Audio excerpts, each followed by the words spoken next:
ஆள்கிட்ட பேசி சளைச்சிக்கிட்டு பெரிய தீவிரவாதி மாட்ட போகிறான்னு லொக்கேஷனை கண்டுபிடிச்சி போனால் கேர்ள்ஸ் ஹாஸ்டலில் காலேஜில் போய் நிற்கிது. முக்காடு போட்டுட்டு போர்வை போட்டு போத்திக்கிட்டு ஒரு பொண்ணு 2 மணி நேரமாக பேசிகிட்டு இருக்கு. முக்காடை திறந்து யூனிஃபார்மில் பார்த்தோன்னா அப்படியே மயக்கம் போட்டுருச்சு. புரிந்து கொள்ளுங்கள், தயவுசெய்து அதை செய்யாதீர்கள். உங்களுடைய வாழ்க்கையை அழித்துவிடும். செல்ஃபோனை வச்சுக்கிட்டு எவ்வளோ நல்ல விஷயங்கள் செய்ய முடியுது. அல்லது இப்போ யங் என்டர்பிரினர்ஸ் மீட்டிங்னு ஒன்றுக்கு விஐடி விஸ்வநாதன் சார் நானும் பேச போயிருந்தோம் அமெரிக்காவில். 25லேருந்து 30 வயசுக்குள்ளே பில்லியனராக இருக்கான். எப்பட்றான்னா அவன் சொல்கிறான், வாட்ஸ்அப்பில் தேவையில்லாத குரூப்லேருந்தெல்லாம் வெளியில் வந்துட்டேன், செல்ஃபோனை தொடுறதே இல்லை, காலையில் எந்திரிச்சு 9 மணி வரைக்கும் செல்ஃபோனை டச் பண்ணுறதில்ல, ராத்திரி பெட்ரூம்குள்ளே செல்ஃபோனை எடுத்துகிட்டு போகிறதே இல்லை, காலையில் எந்திரிச்சோன்னே எக்ஸசைஸ் பண்ணுறதுக்கு நேரம் கிடைக்குது, சிந்திக்கிறதுக்கு நேரம் கிடைக்குது, நல்லா இருக்கேன், அதனால தான் பில்லியனர் ஆனேங்கிறான். இதை எங்கே போய் சொல்கிறது? நீங்கள் என்ன பண்ணுறீங்க அதையும் சொல்லுகிறேன்.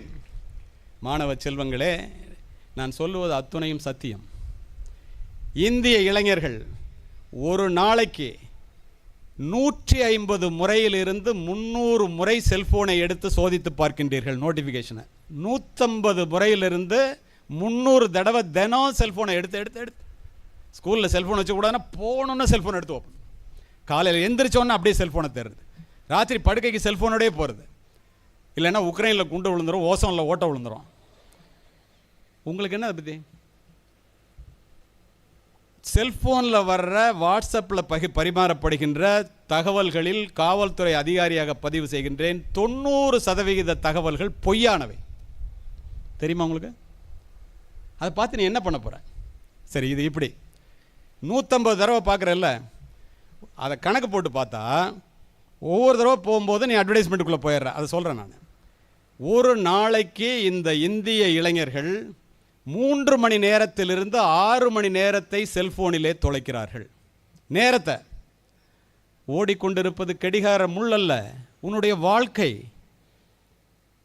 நீ உண்மையிலேயே வாழ்க்கையிலே ஜெயிக்க வேண்டும் என்றால் தயவு செய்து நேரத்தை வீணாக்காதே. ஏனென்றால் வாழ்க்கை என்பதே நேரத்தால் ஆனது தான். இதை மாதிரி பண்ணிவிட்டு இந்த செல்ஃபோனில் நேரத்தை தொலைக்கிறீங்களே, எப்படி நுழைக்கிறீங்க? உங்கள் தப்பு மட்டுமா? அல்ல, நீங்கள் மட்டும் காரணம் அல்ல. என்ன காரணம்? வளர்ப்பினுடைய குறைபாடுகள். பெற்றோர்கள் எது கேட்டாலும் வாங்கி கொடுத்துறது. நான் பட்ட கஷ்டம் என் பிள்ளை கெட வேண்டாம். என் பிள்ளை அழுது அடம் பிடிச்சி எதை வேணாலும் சாதிக்காமல் விட மாட்டான்.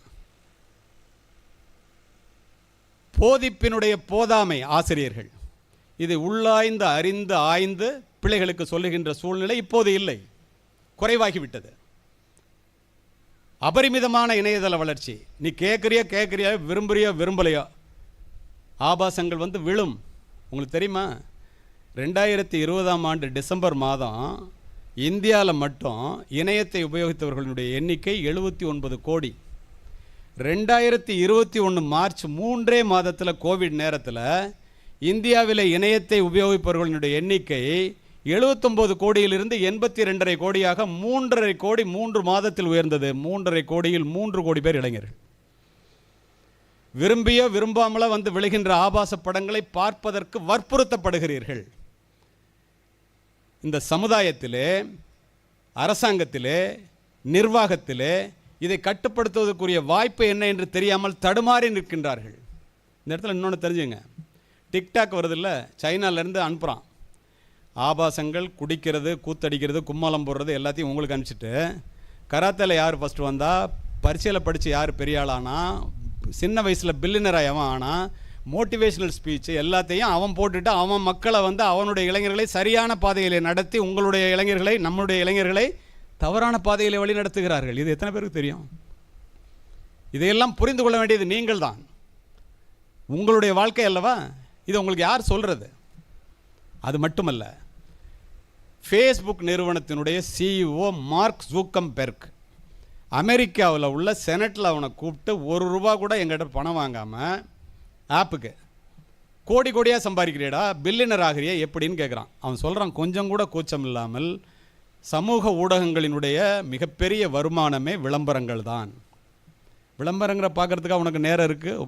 10வது 11வது 12வது படிக்கும்போது எந்த ஒரு செய்தியை நீ பார்க்க வேண்டும் என்றாலும் விளம்பரத்திலே பார்க்காமல் நீ உள்ளே போக முடியாது. விளம்பரத்தை கடக்காமல் செய்தியை முடிக்க முடியாது. முடிக்கும் போதும் விளம்பரத்தை பார்த்துத்தான் முடிக்க முடியும். அத்துணையும் பொய்யான விளம்பரங்கள். அப்படி ஒரு விளம்பரத்தை பார்த்து நீ அதை உன் நேரத்தை வீணாக்கிட்டு உன்னுடைய நேரத்தையும் உன்னுடைய சிந்தனையையும் அவர்களிடமே வைத்துக்கொள்வது எப்படி என்பதற்காக மிகப்பெரிய புத்திசாலிகளால் இந்த அப்ளிகேஷன்ஸ் என்று சொல்லக்கூடிய செயலிகள் வடிவமைக்கப்படுகின்றன என்பதை புரிந்து கொள்ளுங்கள். கோடிக்கணக்கான ரூபாயை கொட்டுகிறார்கள் உங்களுடைய கவனத்தையும் உங்களுடைய நேரத்தையும் தங்களிடமே வைத்துக் கொள்வதற்காக. செல்போனிலே நீங்கள் போய் சிக்கிக்கொள்வது ஏதோ எதிர்பாராத சம்பவம் என்று நினைக்காதீர்கள்.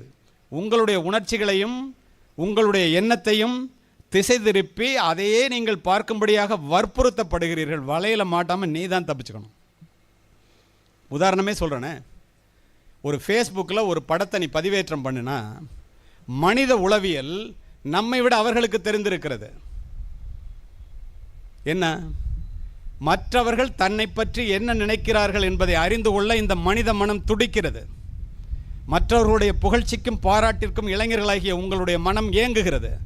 ஒரு படத்தை போட்ட உடனே லைக் போடுவானா அல்லது டவுன் சிம்பிள் போடுவானா? எவ்வளோ பேர் பார்த்துருப்பான்? போட்ட உடனே உணர்ச்சி பூர்வமான கிளர்ச்சி நிலைக்கு உன்னுடைய மனம் போய்விடும். அது உனக்கே தெரியும்.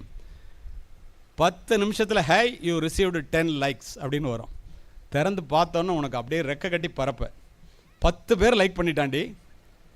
ஆனால் உனக்கு தெரியுமா, 10 பேரில் யாருக்கு அனுப்பணும் எப்போ அனுப்பணுங்கிறத ஃபேஸ்புக் நிறுவனம் அந்த நிரல் வரிசையையும் தொழில்நுட்பத்தையும் சரியாக தெரிந்து வைத்து உன்னுடைய நண்பர்களுக்குத்தான் அதை நிறைய நேரம் காண்பிக்கிறார்கள்.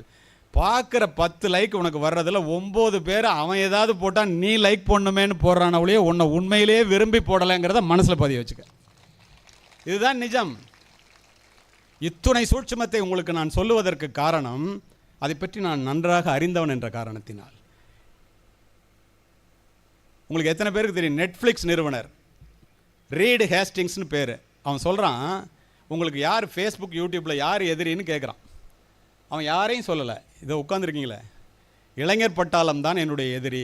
என்னடா அவங்களால தானடா உனக்கு காசு வருது. நான் இளைஞர்களை சொல்லலை, அவங்க தூக்கத்தை சொல்கிறேங்கிறான்.